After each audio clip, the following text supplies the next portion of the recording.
Continuamos con más información en Noticias Caracol en vivo y esta vez hablamos de lo que ha sido noticia en el mundo durante ya más de un mes y es la guerra en Medio Oriente después de los ataques conjuntos entre Estados Unidos e Israel contra Irán y el régimen islámico en ese país. Ahora lo que se habla es de un posible cese al fuego y de las advertencias y amenazas del presidente de los Estados Unidos, Donald Trump, a Irán por no abrir el estrecho de Hormuz. Por eso hasta ahora nos conectamos con el profesor Gustavo Puyo, él es profesor del Observatorio de Relaciones Internacionales de la Universidad Nacional de Colombia. Profesor Puyo, bienvenido a Noticias Caracol en vivo.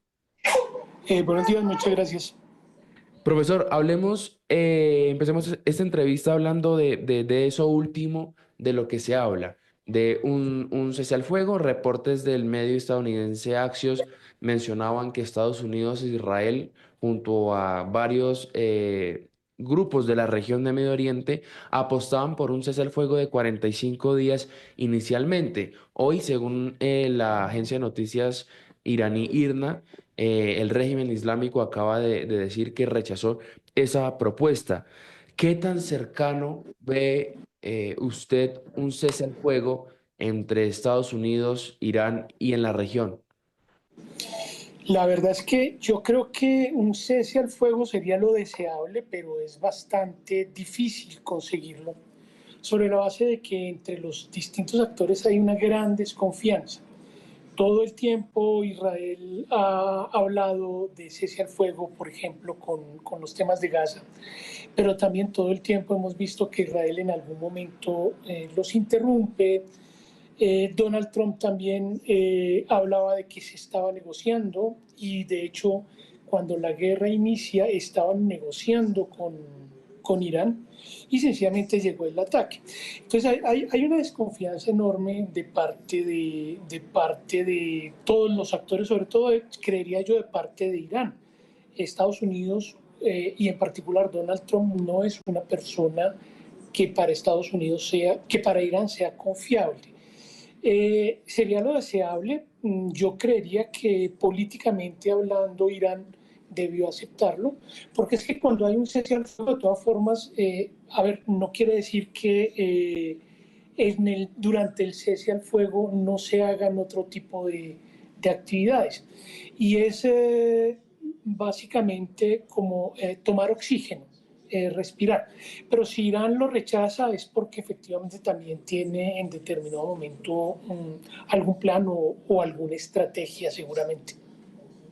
Sí, incluso Irán pues tiene sus puntos para la propuesta de un posible cese al fuego definitivo hacia Estados Unidos, el cual Estados Unidos no acepta y pues impone también sus condiciones y creemos que es el actor que en esta guerra menos va a ceder, ¿no?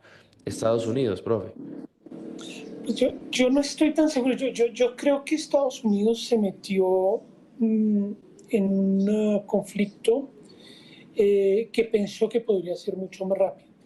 Cuando me preguntan si Estados Unidos es consciente de lo que está haciendo, yo diría que sí. Estados Unidos empezó por asegurar de alguna manera algún tipo de suministro de petróleo llegando a Venezuela.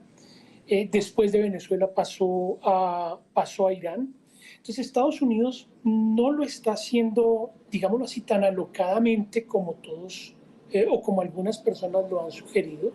Sabe para dónde va, sabe qué es lo que está haciendo. Pero creo que ha tenido errores de cálculo y pensó que esta guerra iba a ser una guerra más corta. Y creo que ha sido un problema de Estados Unidos todo el tiempo pensar que su enemigo tiene la misma lógica y la misma visión de la guerra que tienen ellos. Y resulta que es distinto entrar a Venezuela y llevarse a Maduro que tener una guerra en el mundo árabe. Los musulmanes y en particular los iraníes y los chiitas son más fundamentalistas que verdaderamente personas que piensan en un interés individual. Entonces la lógica de la guerra de la Guardia Revolucionaria iraní, pues es una lógica distinta a la de Estados Unidos. Y eso ha hecho que, pues efectivamente, los cálculos que en determinado momento se hicieron desde Washington tal vez no sean los más acertados del mundo. Y tal vez el que está necesitando una tregua o quien más se beneficiaría de una tregua sería en este momento Estados Unidos. ¿Por qué? Porque le permitiría reorganizar un poquito el mundo occidental, le permitiría renegociar un poco con los miembros de la OTAN, le permitiría volver como a tener digámoslo así, un respaldo internacional que ha venido perdiendo paulatinamente. Porque si Estados Unidos ha venido perdiendo en el último año y medio, algo ha sido precisamente la confianza que ganó durante los años de la Guerra Fría y la posguerra fría después de la caída del muro de Berlín. Entonces Trump necesita ese tiempo, digámoslo así. ¿Sobre quién se beneficia más con una tregua? Pues yo creo que los iraníes la rechazan sabiendo que ellos de todas maneras están dispuestos a irse hasta el final. Y creo que Estados Unidos aprovecharía mejor ese espacio. Creo que por eso Irán es quien no les permite en determinado momento la tregua, ¿no? Finalmente vemos que los mercados están volátiles, que el precio del petróleo se disparó. Vemos que Europa tiene que empezar a buscar, o algunos países europeos, nuevos suministros. Eso les implica tal vez volver a Rusia, que es una relación comercial que estaba rota por la guerra con Ucrania, pero Europa tiene que suministrarse gas. Es curioso, pero pues la guerra empieza al final del invierno, al comienzo de la primavera, cuando el tema es más cálido. Y si la guerra está bien calculada por Estados Unidos, está pensada para acabar rápidamente. Pero si esto se prolonga, vamos a tener precios del petróleo y del gas supremamente altos para el próximo invierno. Y es un poquito también lo que eventualmente Irán está buscando, ¿cierto? Mantener. ¿Qué tanto pueda mantenerse Irán? Es difícil, pero pues hay otros aliados a nivel internacional que podrían estar interesados en que efectivamente el ejercicio bélico se mantenga y se prolongue. Profesor, usted da un punto muy importante, realmente varios. Uno es el petróleo, que lo vamos a abarcar más adelante, Uh pero -huh. otro es la necesidad de Irán de mantenerse en conflicto, de mantenerse en guerra, y también menciona que Estados Unidos tal vez creería que esta guerra iba a durar menos, aun cuando el presidente Trump dice que están sobre el cronograma y que han avanzado en varios de los objetivos más rápido de lo que esperaban. Pero profesor, desglosemos un poco más esa necesidad de Irán de mantenerse en conflicto. ¿Por qué buscaría Irán seguir con esta guerra cuando está siendo el país más atacado tanto por Estados Unidos como por Israel? Bueno, la verdad es que Irán también tiene un conflicto interno, más que un conflicto, tiene una situación interna bastante compleja, bastante inestable, y de alguna manera mantener un ejercicio bélico hacia afuera cohesiona un poco digámoslo así, a la sociedad iraní. Entre otras porque pues toda la sociedad iraní está siendo de alguna manera afectada por la guerra y por el conflicto, y señalar al enemigo externo es una estrategia para mantener una cohesión interna. Las guerras siempre han servido para disminuir las presiones internas de los gobiernos pues sí, que no son o que no se han distinguido por ser verdaderamente gobiernos muy cercanos al pueblo, muy populares. Sí, y recordemos que las amenazas de un ataque inminente a Irán por parte de Estados Unidos empezaron por la represión del régimen Islámico durante las protestas en enero, a inicios de año. Desde ahí empezó la amenaza estadounidense a Irán. Profesor, Donald Trump en los últimos días y hoy mismo ha dicho que si Irán sobrepasa lo que tiene planeado con Trump o si sobrepasa a los Estados Unidos en lo ideal que tiene, que es abrir el estrecho de Hormuz y demás, se iba a apoderar del petróleo iraní. Y no lo ha dicho solo hoy, sino lo ha dicho en varias ocasiones en los últimos días. ¿Qué significaría que los Estados Unidos se apoderen del petróleo que está en Irán? Pues a ver, Estados Unidos básicamente está tratando de manejar un poco todo el mercado petrolero. Eh, no podemos decir que todo, pero sí todo lo que pueda manejar sencillamente porque eso le va a permitir tener una posición de ventaja en el mercado internacional. De por sí, Estados Unidos es uno de los mayores productores de gas y de petróleo en este momento en el mundo, pero apoderarse del petróleo de Irán, tener el petróleo de Venezuela y seguramente controlar mucho del petróleo de lo que sale de otros países árabes, le va a permitir tener una posición dominante en el mercado que lo va a posicionar muy bien en una lucha comercial porque los otros grandes productores de petróleo son Rusia y de alguna manera China está produciendo actualmente gas y petróleo y lo que no produce China lo consigue con los países de Asia Central y Oriental.